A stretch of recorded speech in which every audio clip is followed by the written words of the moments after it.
A main crux of the show is that the protagonist is slovenly drunk and also writes jingles. So the fact that they decided as writers and producers of the show to pivot his career toward being like a Wiggles type character was such a choice. I came across an online conversation recently with this photo at the center, with comments reading things like, "Well, at least he filled into that big old head of his. Looks like he found Jesus at the buffet. He absolutely looks like white trash. Big enough to eat 2.5 men. Shame he's not skinny anymore. Oh well." And the man at the center of the conversation. He was on many of our TVs for years, more than a decade. None other than Angus T. Jones. You know him, you may have even adored him, which makes sense because he was on millions of TV screens by the age of 10, and we watched him grow up. He put the half in 2.5 Men. Hello, I'm Kobe, the eldest Gen Z. Welcome back to my channel. Born in 1993, Angus T. Jones began his acting career just 5 years later in a film. Then, a couple years later, he was cast as Jake Harper on the sitcom 2.5 Men. This show featured antics and hijinks of a duo pair of brothers played by Jon Cryer and Charlie Sheen in a way that many people would now describe as Charlie Sheen's character, who was literally named Charlie in the show, just playing a version of himself. Drunken, sloppy, sex-driven. 2 hours of pushing broom. You are a terrific cab driver, and I hope someday to visit your country. CharlieHarperSucks.com. Some girl posted audio off her answering machine. Yeah, hi. We weren't together last night. Allison? No, Beth. Thursday. I had a great time with you Thursday, and I thought that maybe... How long can you expect to date Charlie after you have sex with him? Answer, it depends how late you sleep the next morning. And giving bad advice to his nephew, Jake, played by Angus T. Jones. So I recently started rewatching 2.5 Men, and the observations I made now compared to when I watched it, I don't know, a decade ago when it first came out and I was in high school or middle school. So in season 1, we see Alan, a chiropractor, and Alan's son Jake, then 10 years old, deal with the divorce of Alan and his ex-wife Judith. And we see the pair move in, well, Alan full-time move in with his brother Charlie, and Jake, his son, move in with his uncle Charlie, at least part-time on the weekends. Alan and Jake move into Charlie's beach house, a beach house that is earned by Charlie's career as a jingle writer, like commercials for toothpaste and dog food, stuff like that. Hungry at school, you need to know. Taste, yes, ogre's name. Oh, oh, oh, oh, oh, should you, oh, oh, oh, oh. In the earlier seasons, but particular in season 1, we see a lot more of the side characters as we get acquainted. So Judith, Jake's mom. Hey, Judith, Alan's at work. I know where Alan is. I came to talk to you. Me? But you don't like me. I don't. Jake's 4th grade class was given a simple assignment. Draw something interesting you see around the house. My son drew this. A woman's behind with a butterfly tattoo. On the right cheek. I asked him where he saw this. He said in Uncle Charlie's kitchen. We also see a lot more of the grandma character, so Alan and Charlie's mother and Jake's grandmother. What did you want to talk about? Too late, I'm not speaking to you. Would you like to know why? Because when your brother's marriage ended, yes, I know, Alan, blah, blah, blah, and he chose to move in here, your coldness towards your mother became more than just the behavior of an ungrateful son. It's now an obstacle to my spending quality time with my beloved grandchild. Are you coming to Disneyland with us, Grandma? Oh, darling, Grandma doesn't do Anaheim. Also see a lot of Berta, the housekeeper. And Berta, honestly, is probably my favorite part of the show. All I could find was donuts and chalupas. Hey, Rose! I'm having this nice Mother's Day dinner with my slutty daughter and her idiot boyfriend, and suddenly the front door comes down and the room fills with tear gas. Next thing I know, I'm belly up on the floor, hacking out a lung while the cops are dragging out Bonnie and Claude in handcuffs. Unbelievable. Your daughter came to visit on Mother's Day. Well, sure, what kind of ungrateful mutt doesn't visit their mother on Mother's Day? I love you, Berta. I love you too, Charlie. Give me $1,000. Why?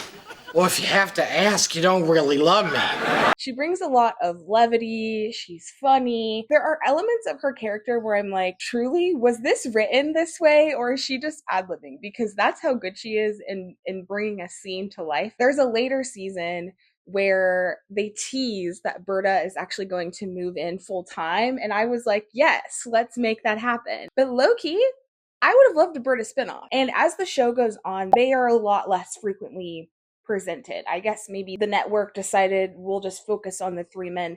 And I will say, in some of the later seasons, it gets a little bit boring with just the three guys and sometimes not even Jake, just focusing on the two men. And again, Charlie's whole thing is that he's drunk and barely works and sleeps with women all the time. How many episodes of that can you really make be interesting?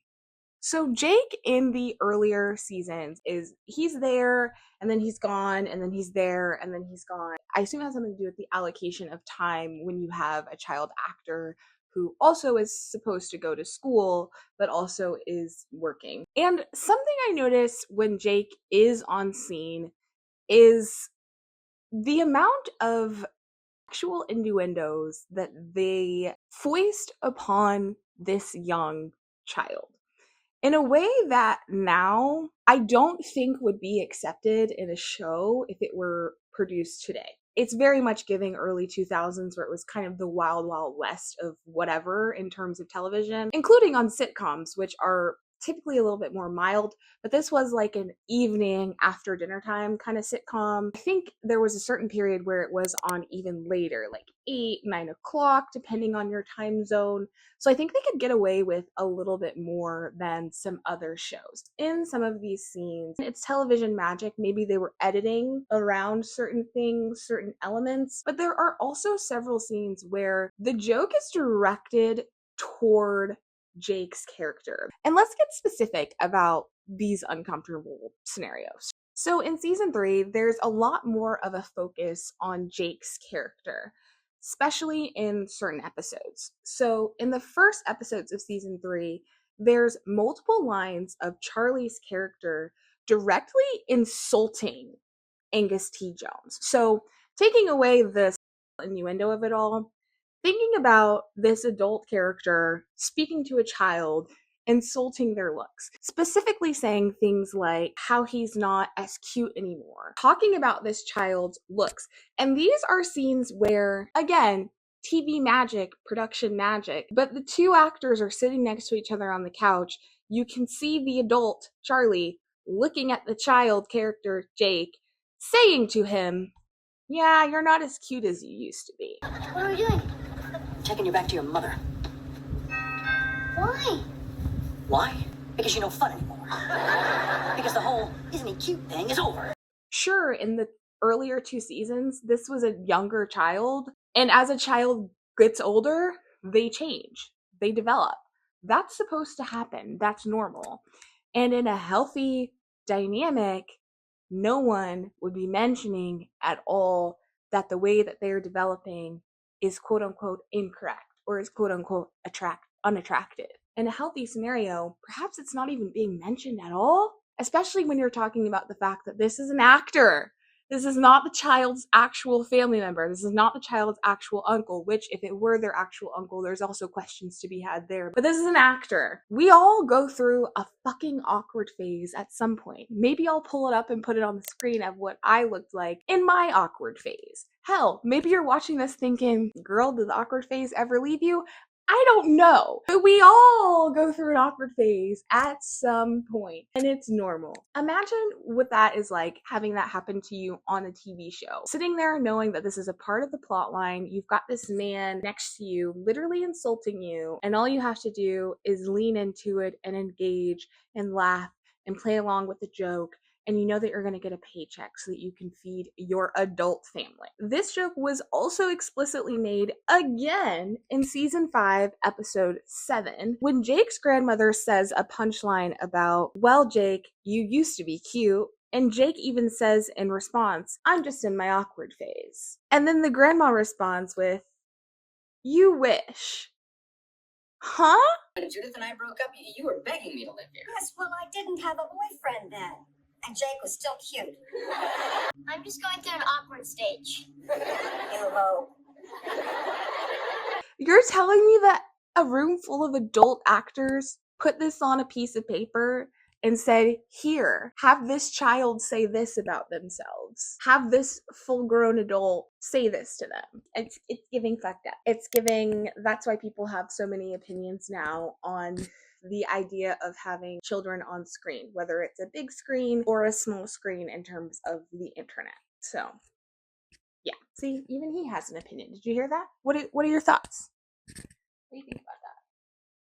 Notably in season 3, as Jake's character makes more appearances, there's also a tone shift in terms of the types of conversations that Jake begins having with his slovenly drunk uncle, Uncle Charlie. These interactions and conversations between the two characters, I would describe it as there being more heart-to-heart. This is challenging for me as a viewer, considering that Charlie is what I would describe as an emotionally stunted asshat, and he remains that for the majority of the show. There is very little growth for this character, if any. We see moments where there's a suggestion that he might change and might be better and might be able to be less of a womanizer, for example. But to maintain the status quo of the show, they can't allow him to grow. All right, why don't you just pretend a girl gave you this bowl?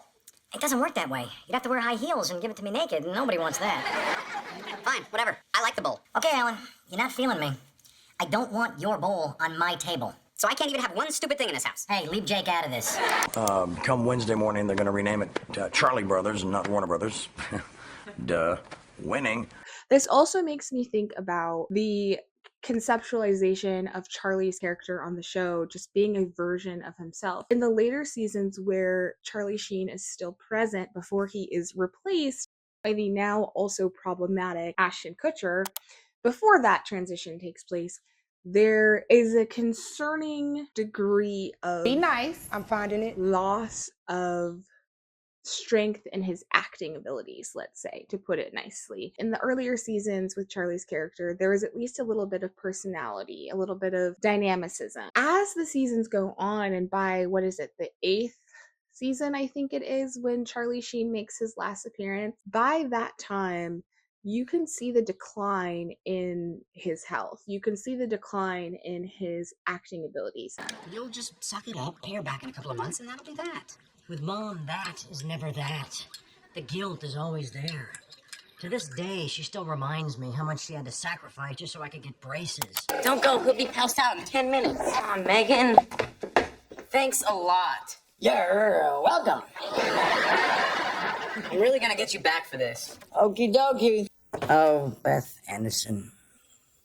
Every time it hurts when I pee, I think of you. There's this one thing that he does where he's always going, whoa, whoa, whoa, whoa, whoa, whoa, whoa, whoa, whoa, whoa, whoa, whoa. Has to face up to his responsibilities. Whoa, whoa, whoa, whoa, whoa.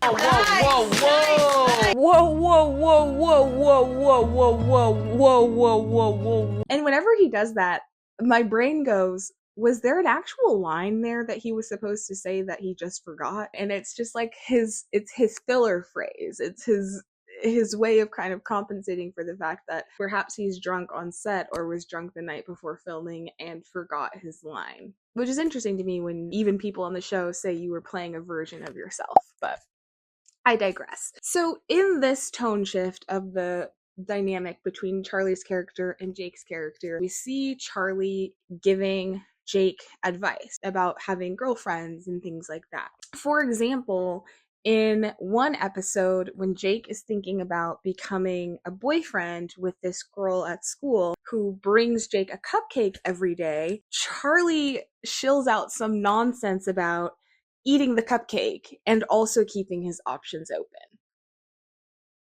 He's a child. You're usually in a good mood. I figure it's because you have sex. Jake, it takes more than sex to make a man happy. You also need money. I know. I can hear people in the comments writing, it's a sitcom. It's supposed to be funny. I get it. I do.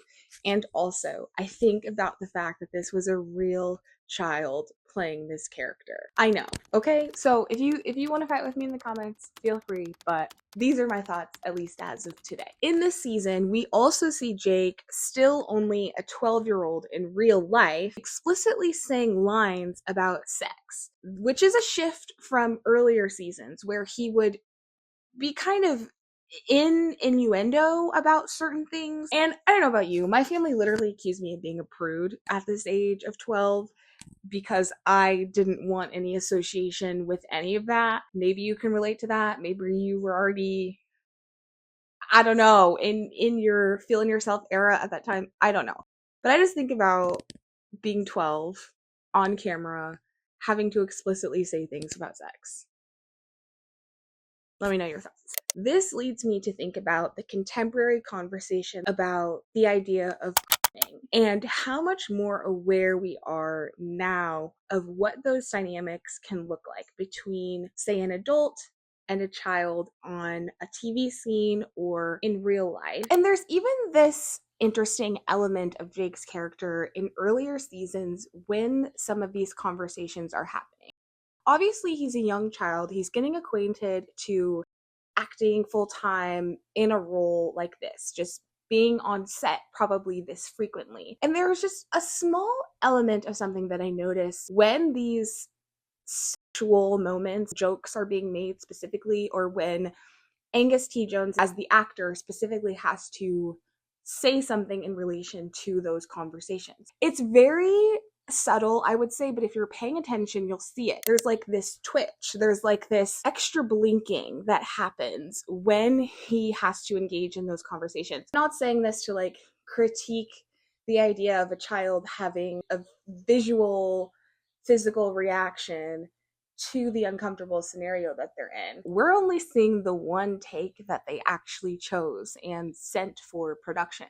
We don't know the dozens and dozens of scenes where the same scenario was played out over and over again. I can't help but think about the child in that moment, like taking away the lights, camera, action, taking away that it's a budget of a television show that this child is being paid for, and just focusing on the fact that this is a child. Think about how much that must have felt for him. Think about yourself at 10 years old. How potentially uncomfortable that might have been, or how much you may not even understand what you're saying, but you understand that elements of it, like you're getting a laugh, the audience is laughing because you specifically as the child are saying that. If you're in like 3rd or 4th grade and you're just going to school every day, you're just hopping on the bus, going to lunch, drinking your milk, not having the pressures of knowing that you're earning a paycheck that is potentially paying the bills for your family. In a scenario where you potentially have adults around you telling you, hey, even though this makes you uncomfortable, you need to say it anyway. And this early 2000s conceptualization of what was funny and what was okay to produce and put on television, it wouldn't fly today. It simply wouldn't fly today. I also think about by the time Jake's character is saying these lines in season 3, the twitching has gone away, the extra blinking has gone away, and how accustomed this actor has now become at this point to saying those lines, to engaging in those types of conversations on screen. Do you consider that to be just aging up, or do you think it's more illicit than that? In season 5, episode 8, this leads up to a plot line of the drunken protagonist, Charlie's character, getting an auditorium of very young children to sing along.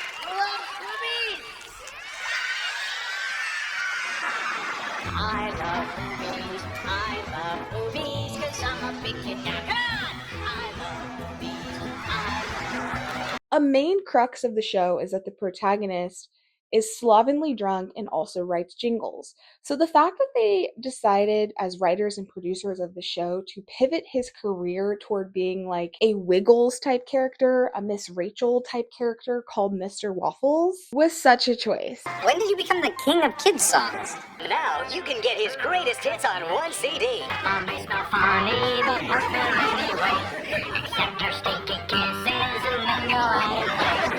She's got all the money, so you might just run. Who loves kids? Charlie Waffles! Right. Where he is still a slovenly drunk character, and now he is enticing a room full of young children singing I love boobies. If that's not rimming, I don't know what is. So going back to the beginning of this video, this photo and these comments, and it makes me think about when we're scrolling online and we're seeing a guy going to the grocery store, a guy who we once knew to look like something else, a guy who was once a representation of something that maybe there were elements of that representation that we didn't fully understand. And so now when we see him going to live his life, trying to exist off screen, away from the paparazzi, I think it's important to consider the scope, the arena of the powers that be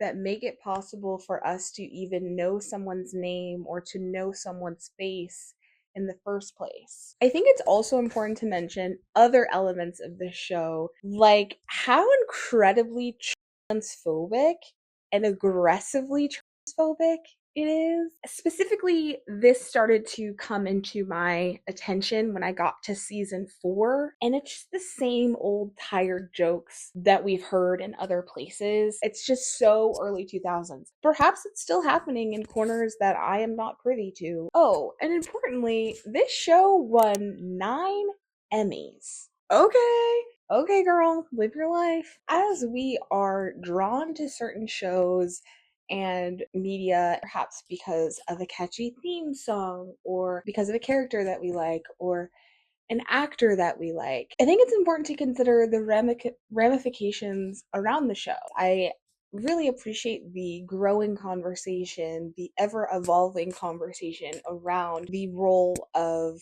minors in media and their need for further protection, their need for more laws, their need for financial protection and social, emotional, and physical protection. Maybe you're watching this video thinking, this girl can't take a joke, she is projecting her own blah blah blah onto it.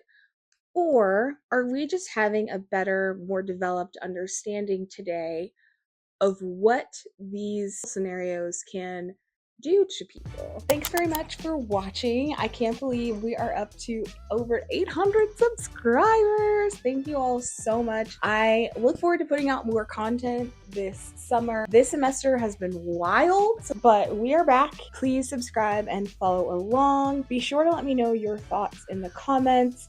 What are your thoughts on this video? Did you love this show growing up? Do you still watch it? Are you still a huge fan? Let me know your thoughts in the comments down below, and I'll see you in the next one. Bye!